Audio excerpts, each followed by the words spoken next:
Another year, another round of inductees in the WWE Hall of Fame, so let's talk about it, shall we? I'm John Rentham with my review of the WWE Hall of Fame 2023 ceremony. Let me know your thoughts on this show in the comments, please. 5 inductees, one very long speech, first from Conan, and then from Rey Mysterio Jr. Conan managed to sneak that one in, and then the rest. So I will say right now, it certainly didn't go on nearly as long as Undertaker's Sermon on the Mount, but it kind of made sense because he had a long career to talk about, and also he was preparing for his one-man show. The guy that wouldn't break character and wouldn't talk much, now won't shut up. But this isn't about The Undertaker. The Undertaker wasn't even there, it was Owen. But anyway, the kickoff with Byron and Maria Menounos. You know what, I like Maria Menounos. She's a passionate wrestling fan. She got way too much hate for inducting Bob Backlund in, was it 2013? I think it was the same one that Bruno was in. Kathy Kelly, my God, Triple H's best re-signing. Good goddamn grief, she always looks great. Video package on past Hall of Famers. They at least got a good celebrity inductee this time. There are a few joke celebrity inductees from past years, including one indicted, former president. Ha ha ha. But anyway, various talents on the stage, including Dominic and Rhea Ripley, who, Jesus. Rhea always looks good. I mean, she has a movie star quality, always looks great. And it was Rhea, it was Dominic, Rhea, Buddy was there also. So a lot of jokes are being made about that. But, congratulations, Rhea and Buddy. They seem so happy together, and good for them. So, Kayla, Jesus, Kayla looked great. Corey Graves was also there. So, Kayla says, our first inductee is one of the most iconic women in the history of WWE. I'm going to let that marinate right there. Just let that marinate. So, we get clips from WCW and WWE, and also from Stacey's earlier life, her cheerleading, and getting into wrestling. Look, credit to Stacey. She knew how to play her role well.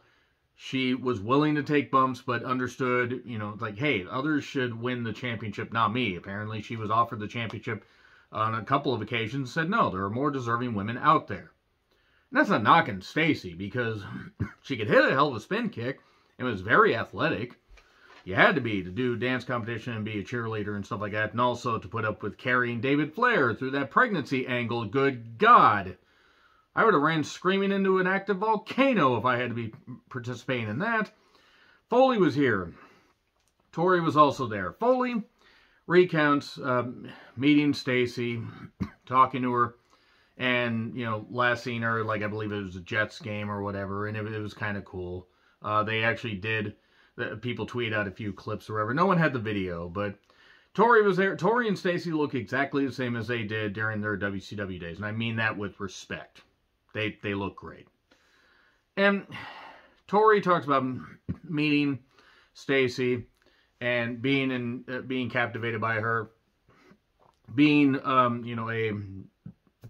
being a fan of hers from the very beginning, then being lifelong buddies from there on. Tori's whole thing went on a little bit long, which kind of annoyed me with what they did with a little bit of a speech or another speech later on, but whatever, Tori was happy, but you already had your induction. Let's move on to Stacey. Here's Stacey. She's grateful, uses the word entertainer. That's what WWE is, sports entertainment. And she'd always been a fan. They showed a couple shots of her, one holding a Bret sign. Okay, she's a Bret fan. Got to give her credit right there, because Bret Hart is the greatest wrestler of all time. My opinion. You can fight me in the comments. And also in the NWO Wolfpack shirt, back when the NWO Wolfpack was a thing. Talk about grit and grace, Medusa trainer, how Finlay helped try to get something out of her. And she mentions Gail Kim, she mentions the Dudleys, mentions Tori, various other people, Victoria, a whole bunch of women, and that was good. And that was it right there. That was Stacey's induction. And then Andy Kaufman. Video package on him. I've talked about him in the Jerry Lawler documentary. And in, the Tales from the Territories, one about Memphis wrestling, also the one about Andy Kaufman and the King.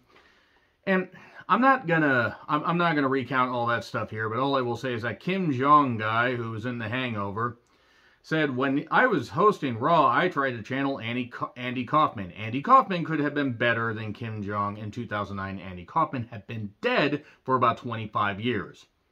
So Ken should try actually maybe getting better at comedy or understanding what comedy is.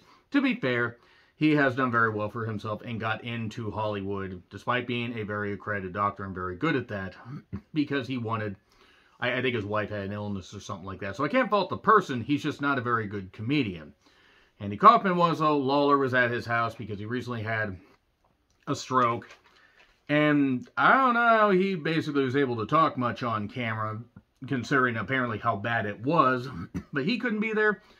So Jimmy Hart was there. Jimmy Hart, who has the same infectious energy that he had when he was first in Memphis, and that was over 40 years ago, and now he is still, he's almost or just at 80, I think. And still had the energy, still had the passion, talked about, stories like working with Andy, managing Andy, Andy just loving the fact that he was getting heat from the fans and all that. It was just great.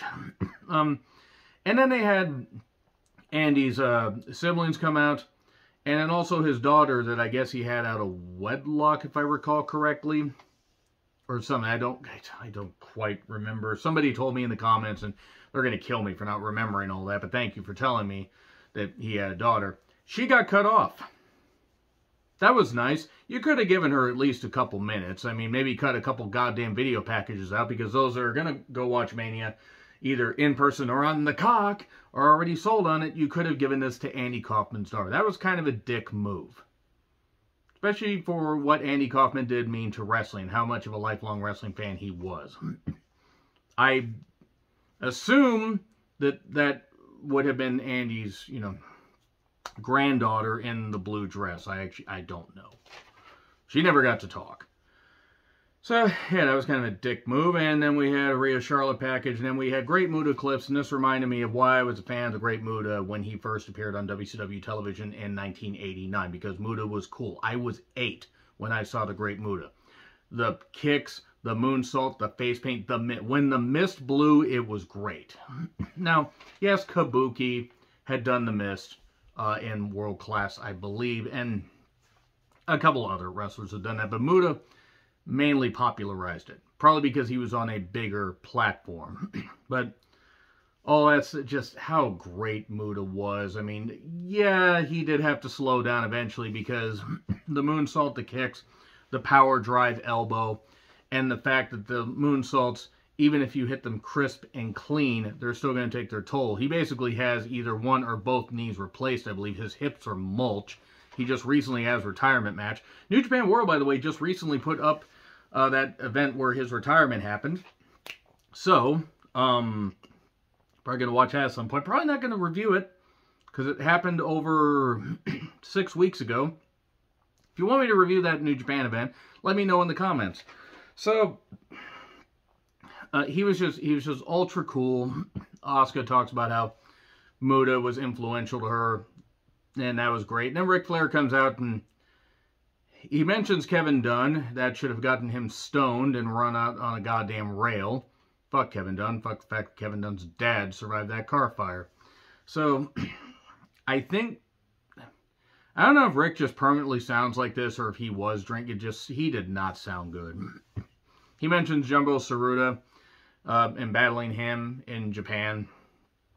And that he wasn't built for Japan, but that he mentions other people. Muta was, and Riki Choshu, Kabuki, Jumbo Tsuruta, Misawa, Chono, Inoki, Baba. And Muta, it would take forever to recount Muta's career, but it's funny looking at some of these NWA Florida Championship Wrestling shows, or Championship Wrestling from Florida shows, co-promoted shows, Battle of the Belts 1, 2, and 3, back when big crowds actually went and watched those, and they weren't just taped events like they are now. But if you go watch those, you may notice a wrestler called the White Ninja. That was Muta on his excursion. That was in 86. I think it was the ones in 86. I don't remember if he was on the one in 87. Nevertheless, Muta comes out in a suit. Great suita. Sorry. Had to. Asuka was fangirling because Muta did do the mist. And Muta didn't say much because he even said his English isn't all that good. And also Nakamura wasn't there because we called Nakamura a slur like he did. Oh, that just wasn't great at all. And he basically thanked the fans and thanked WWE. And there you go. He was gracious. Didn't get really say much of anything because his English is limited. But there you go. I would have brought an interpreter in. And maybe you could have had a bit of a longer speech. But whatever. Let's fly Muta over there. Let's have him do some stuff and then give him a good payoff and not have him say much of anything. Again, you could have flown an interpreter there. That being said, Great Muta absolutely deserves to be inducted.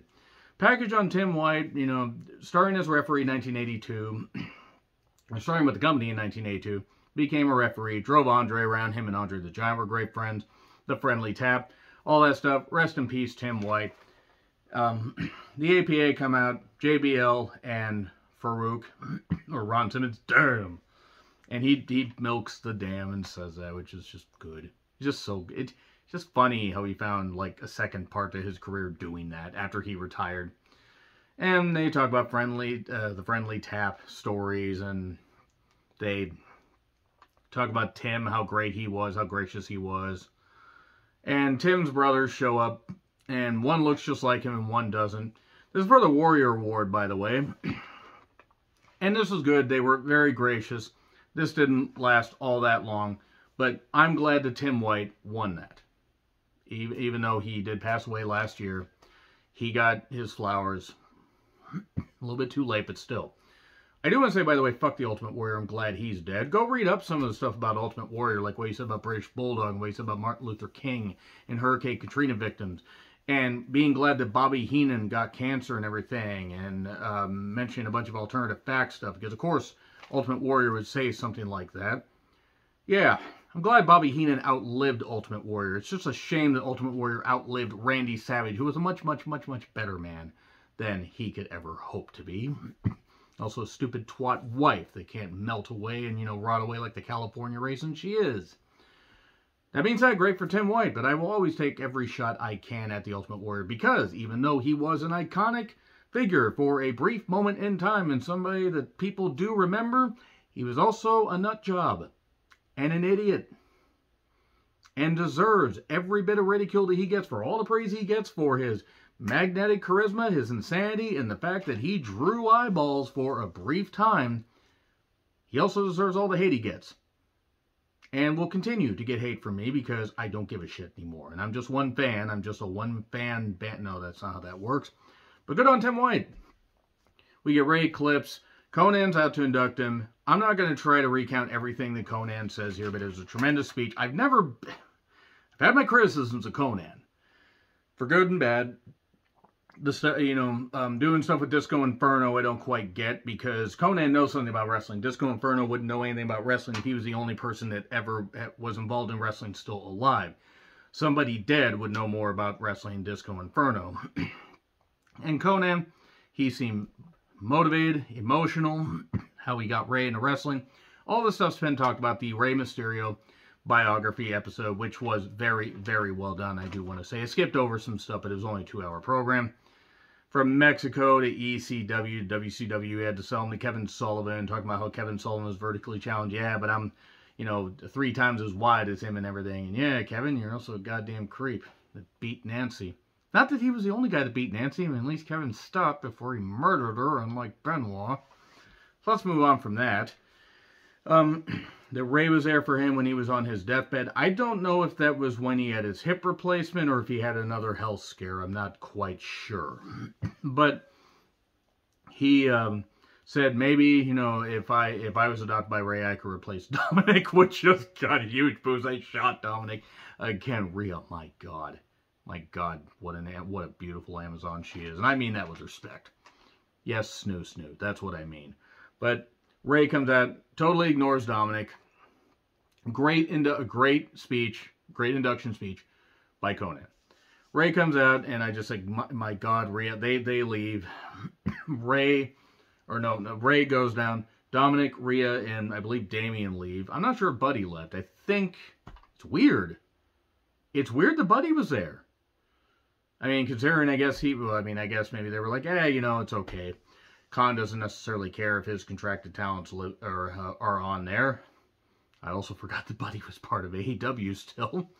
But until, like I just said, hey, wait a second. He's been on the other program. Rey was very emotional, recounts his career. His parents were there, the person who sung his intro, and the Japanese individual that's made his stuff, that's helped make his masks and stuff like that, and other friends. Angie, Aaliyah, and I assume Aaliyah's boyfriend, or a crash test dummy, I don't know. He kind of had the personality of a crash test dummy. He was there, and Rey, emotional about his career, all the stuff's been talked about in that biography. But that his parents were supportive, saw Andre the Giant when he was age 9, met Angie when he was young, when she was young. I think they're around the same age, and that, he went to wrestle in Mexico at age 17. He was doing this. Angie had to be there for his first match. He almost gave up when he was working in AAA, trying to get AAA off the ground. Angie quit medical school, I believe, to get a job to send him some money. She told him not to give up, and the rest is history. Took off in AAA. They were making good money, maybe not great money. And then he got the call from ECW because Conan had worked there. Heyman loved him. He said there would be no Rey Mysterio without Psychosis, without Dean Malenko. Dean Malenko making him look like $1 million. Apparently, Dean Malenko was also there. I feel so bad for Dean Malenko dealing with Parkinson's. It's terrible. It's absolutely terrible. It's absolutely terrible for somebody good-hearted to deal with that. And it was really, it really made me sad when I think it was in the build-up to MJF and Danielson for Revolution. They showed Malenko, and it's just, and I've had relatives and I've had friends who have had that, and it's the uncontrollable, body movements, and I just feel bad. I just feel really bad for that, because you're not in control. But Dean Malenko, one of the best technical wrestlers of the 90s, for sure.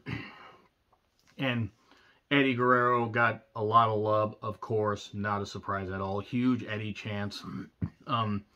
Halloween Havoc 97 match and put him on the map.